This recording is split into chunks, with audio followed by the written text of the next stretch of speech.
Allot மணி சேனலுக்கு வருக வருக. நாங்க செபி ரெஜிஸ்டர்ட் ஃபினான்ஷியல் அட்வைசர் கிடையாதுங்க. உங்க ஃபினான்ஷியல் அட்வைசரை கன்சல்ட் பண்ணி நீங்க உங்களுடைய முதலீட்டு முடிவுகளை எடுங்க. உங்களுடைய முடிவுகளுக்கு நீங்கள் மட்டுமே பொறுப்பு. இது ஒரு எஜுகேஷனல் பர்பஸுக்காக போடப்படுகின்ற வீடியோ நண்பர்களே. இந்த சேனலோட வீடியோவை இப்பதான் பாக்குறீங்கன்னா டிஸ்கிரிப்ஷன்ல சேனலுக்கு புதியவரா அப்படின்னு ஒரு வீடியோ லிங்க் கொடுத்திருக்கிற நண்பர்களே. அந்த வீடியோவை கட்டாயம் பார்க்கவும். அது முக்கியமான வீடியோ. அதே வீடியோ நம்மளுடைய சேனலின் ஹோம் பேஜ்ல இருக்குது. தயவு செஞ்சு இந்த சேனலுக்கு சப்ஸ்கிரைப் பண்ணுங்க, கமெண்ட் பண்ணுங்க, லைக் பண்ணுங்க. நன்றி. கூடையே இருக்கிறிய செவ்வாழை நீயாச்சும் சொல்லக்கூடாதா அப்படின்னு பருத்தி வீரன்ல ஒரு டயலாக் வரும். அது மாதிரி காஸ்ட்லின்னு பேசிக்கிட்டே இருந்தே அலாட் மணி இவ்வளவு தூரம் மார்க்கெட் உடஞ்சிருக்குதே, இப்போவாச்சும் காஸ்ட்லியான ஸ்டாக்குகள் வேல்யூ ஜோன்ல வந்திருக்கிறாங்களான்னு கேட்டா சில ஸ்டாக்குகளை எடுத்து செக் பண்ணுவோம். லார்சன் அண்ட் டியூப்ரோ உடஞ்சிருக்கிறாங்க. எஸ்பெஷலி மிடில் ஈஸ்ட்ல இருக்கிற இந்த பிரச்சனைனால பயங்கரமா உடஞ்சிருக்கிறாங்க அப்படின்னு நீங்க நினைச்சா பிரைஸ் பேட்டர்னை போய் பாருங்க.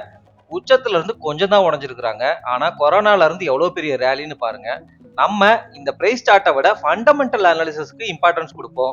லார்சன் அண்ட் டியூப்ரோ தரமான கம்பெனி தான், இல்லைன்னு சொல்லல. ஆனா பிபே ரேஷியோ 29 இருக்கிறாங்க. அதே சமயம் டெப்ட் ஈக்விட்டி 1.32 கொஞ்சம் காஸ்ட்லியா தான் இருக்குது. ஆனாலும் தரமான கம்பெனி, டெப்டை சமாளிக்கக்கூடிய திறமை இருக்கு அப்படிங்கிறது நமக்கு புரிஞ்சதுனால இந்த கம்பெனி மேல உள்ள டெப்டை கொஞ்சம் தள்ளி வைக்கிறோம். ஆனாலும் வேல்யூவேஷன் காஸ்ட்லியா 29 தான் இருக்கிறாங்க. அப்போ நம்ம இன்னும் வெயிட் பண்ணணும் அப்படிங்கிறது தான் எங்களுடைய புரிதல். ஒருவேளை இங்க இருந்து பிரைஸ் டபுள் ஆனாலும் அலாட் பண்ணி கவலைப்படாது. எங்களை பொறுத்த வரைக்கும் குவாலிட்டியான கம்பெனியை சரியான வேல்யூல பிடிக்கிற வேல்யூ இன்வெஸ்டிங் ஸ்ட்ராட்டஜி தான் இந்த ஒரு பியர் ட்ரெண்ட்ல கீழே போக போக அலாட் பண்ணி அதிகமா அடாப்ட் பண்ணுது. க்ரோத் ஸ்ட்ராட்டஜி எல்லாம் ரொம்ப நல்ல பங்குகள். உதாரணமாக HDFC பேங்க் பார்க்கலாமா? HDFC பேங்க்குக்கு ஷார்ட் டேர்ம்ல நிறைய இஷ்யூஸ் போயிட்டு தான் இருக்குது.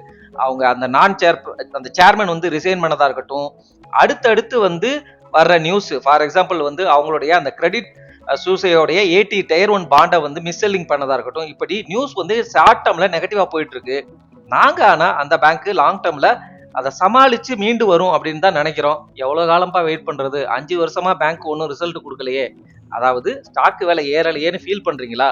நம்மளை பொறுத்த வரைக்கும் வெயிட் பண்ணி தான் ஆகணும். மிஸ்டர் மார்க்கெட் என்னைக்கு ரிட்டர்ன் கொடுக்குறாரோ அப்போ வரைக்கும் வெயிட் பண்ணி தான் ஆகணும். நம்ம கிட்ட ஒன்றும் இல்லை. வேல்யூவேஷன் அப்படின்னு பார்க்கும்போது HDFC பேங்க்குக்கு பிரைஸ் டு புக்கு எவ்வளவு இருக்கு? 2.08 இருக்கிறாங்க. ஒரு புக்கு தான் சரியான விலைன்னு நம்ம பேசுறோம். ஆனா HDFC பேங்க் மாதிரி பெரிய வங்கிகளுக்கெல்லாம் பிரைஸ் டு புக்கு எவ்வளவு இருக்கும் அப்படின்னு பார்த்தோம்னா ஹிஸ்டாரிக்கலா இங்க பாருங்க, 7 புக் வேல்யூலாம் போயிருக்கிறாங்க. அப்படியே உடஞ்சு 2.7ன்னு வந்திருக்கிறாங்க. கிட்டத்தட்ட ஆவரேஜா 4 புக்குக்கு மேலதான் கொரோனாவுக்கு முன்னாடி எல்லாம் கடந்திருக்கிறாங்க. கொரோனாக்கு அப்புறம் 3 அப்படின்றது கிட்டத்தட்ட பிரைஸ் டு புக்ல கொஞ்சம் பாட்டம் ஜோன்ல இருக்கிற மாதிரி தான் தெரியுது. ஆனாலும் பிரைஸ் டு புக் மட்டுமே வச்சுட்டு நம்ம வாங்கிட முடியுமா? கிடையாது. ஒரு பேங்க் ஸ்டாக்கை எப்படி அனலைஸ் பண்ணணும், அதுல என்னென்ன ரேஷியோ எல்லாம் பார்க்கணும், இப்படி பழைய பல வீடியோக்கள் போட்டுக்கிறோம். காசா ratio, credit to deposit ratio, பேங்க்ல என்ன நடக்குது, இன்ஃப்ளேஷன் ப்ரெஷர் ஏறுனா RBI வட்டி விதத்தை ஏத்திடுவாங்களே, இவங்களுடைய லோன் குரோத் எப்படி இருக்குது, டெபாசிட் குரோத் எப்படி இருக்குது, இந்த பேங்க்குக்கு ஃபியூச்சர் இருக்கா இல்லையா, அப்படி இண்டிவிஜுவலா இந்த ஸ்டாக் ரிலேட்டடெல்லாம் நம்ம அனலைஸ் பண்ணணும். பட் இருந்தாலும் சிம்பிளா பாக்குறப்போ இந்த பேங்க் ஓரளவு வேல்யூ ஜோன்ல இருக்கிற மாதிரி தான் இருக்கு. ஷார்ட் டேர்ம்ல நெகட்டிவிட்டி இருக்குது, லாங் டேர்ம்ல நல்லா பண்ணலாம் அப்படிங்கிற மாதிரி தான் ஒரு எண்ண ஓட்டம் நமக்கு எழுது. ஆனாலும் பிரைஸ் 5 வருஷமா ஏறல. இப்போ இறங்கி மறுபடியும் சப்போர்ட் ஜோனுக்கு வந்துட்டு இருக்காங்க. 709ங்கிறது போன இடத்துல, அதாவது போன கரெக்ஷன்ல ஒரு பாட்டம் தொட்டுட்டு போயிருக்கிறாங்க மேல. அப்போ இந்த தடவை 709க்கு மேல ஒரு பாயிண்ட தொட்டுட்டு மறுபடியும் ஏறுவாங்களா அப்படிங்கிற மாதிரி நம்ம யோசிச்சுட்டு இருக்கிறோம். சரி, அடுத்த பெரிய பங்கு பாரதி ஏர்டெல் உடஞ்சதுல நமக்கு வேல்யூ ஜோன்ல வந்திருக்கிறாங்களா அப்படின்னு செக் பண்ணுவோம். 36.7ன்னு ரொம்ப காஸ்ட்லியா தான் இருக்கிறாங்க நண்பர்களே. நம்ம இங்க பாருங்க, பல வருஷமா, இப்போ என்னால 2 வருஷம் கூட பொறுக்க முடியல, 1 வருஷம் கூட பொறுக்க முடியலன்னு அலறீங்களே. நிப்டி 50க்குள்ளேயே இருந்துகிட்டு பல வருஷங்களா படுத்தி எடுத்துருக்குது இந்த பாரதி ஏர்டெல் ஸ்டாக். எப்ப இருந்து பாருங்க, 2007ல உச்சம் போனது. அந்த உச்சத்தை உடைக்கிறது எப்போ உடைச்சிருக்குது? 2020ல தான் மே மாசம் உடைச்சிருக்கிறாங்க. இவ்வளவு வருஷம் பொறுமையா இருந்திருந்தா மட்டும்தான் இந்த பங்குகள் உங்களுக்கு ரிட்டர்னை அடுத்த வருடங்கள்ல நல்லாவே ஏறி கொடுத்துருக்குது.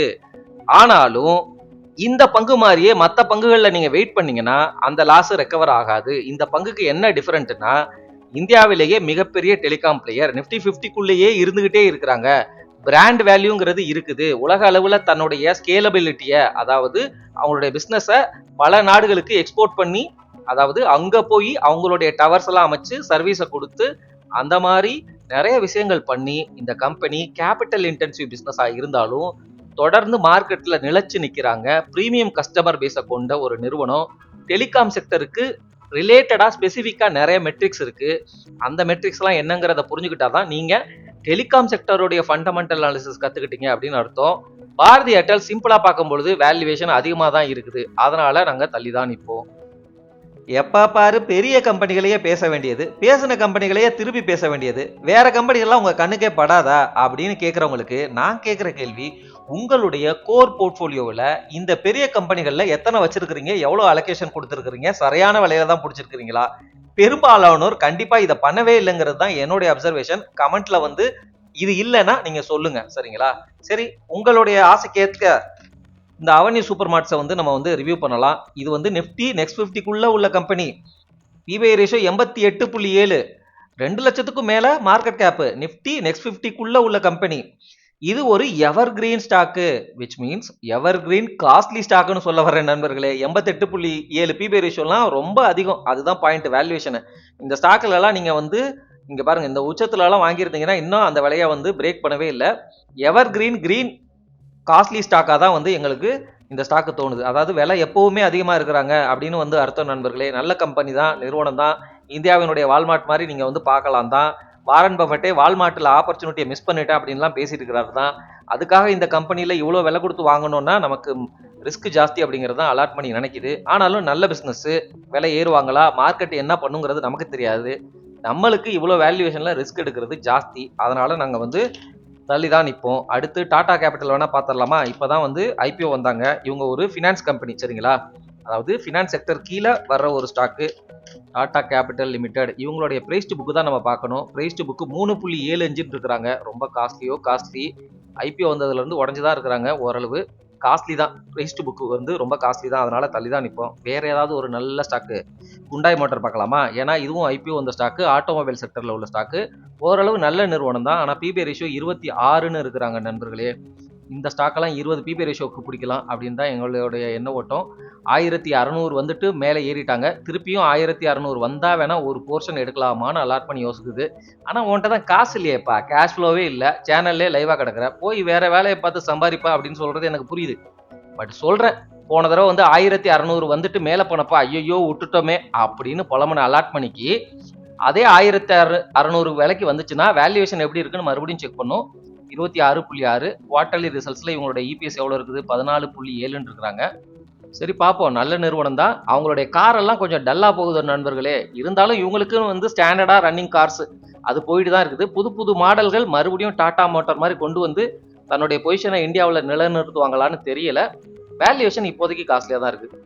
இந்த காலகட்டத்தில் இந்த வார் சூழ்நிலையை பயன்படுத்தி எப்படி லாபம் பார்க்கலாம் அப்படின்னு சொல்லிட்டு மொமெண்டம் இன்வெஸ்டிங், ஸ்விங் ட்ரேடிங் பண்றவங்கலாம் இருப்பாங்க. அவங்க வந்து என்ன நினைப்பாங்கன்னா, க்ரூட் ஆயில் வந்து $200 போக போகுது, க்ரூட் ஆயில் விலை ஏறுனா எந்த ஸ்டாக்குக்கு பெனிஃபிட் அப்படிங்கறத அனலைஸ் பண்ணுவாங்க. இப்போ ஓஎன்ஜிசி அதோடைய ஸ்டாக் விலை ஏறும். இப்போ ஒரு மாசத்துல எப்படி ஏறி இருக்கு அப்படின்னு பார்த்தா, வார் வந்ததுல இருந்து பயங்கரமா ஏறி இருக்கு.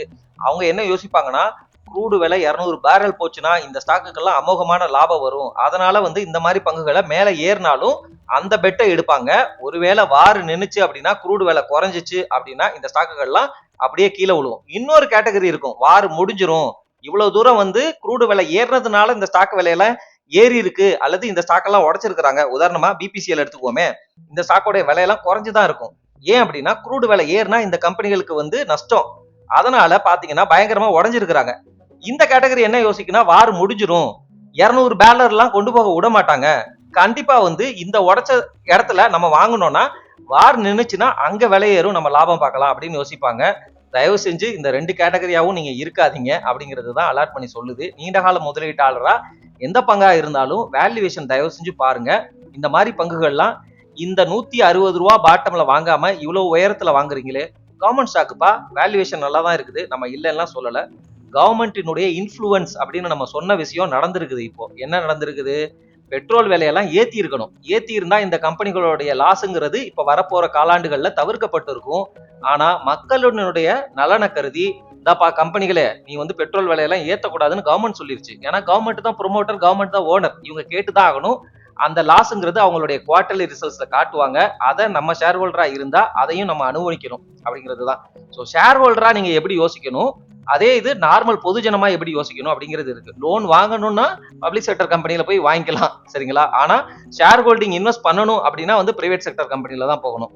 இன்சூரன்ஸ் எடுக்கணும்னா பப்ளிக் செக்டர் கம்பெனி போய்க்கலாம், ஏன்னா சர்வீஸ் மைண்ட் செட் இருக்கும். அதே இது நம்ம அதர் ஆஸ்பெக்ட் ரிட்டர்ன் எடுக்கணும் அப்படின்னா நல்ல பிரைவேட் கம்பெனி. இந்த மாதிரி யோசிக்கிறது கொஞ்சம் கிரிமினலா தான் தோணுது இல்ல. இப்படிலாம் யோசிக்க கூடாதுதான். பட் வேற வழி இல்ல நண்பர்களே. நம்மலாம் சாதாரணமான ஆளுங்க. ரொம்ப கிளவரா இருந்தாலுமே நம்மலாம் தோத்து தான் போறோம் மார்க்கெட்ல. பட் அதனாலும் கொஞ்சம் புத்திசாலித்தனமா இருக்க ட்ரை பண்றோம். அவ்வளவுதான்.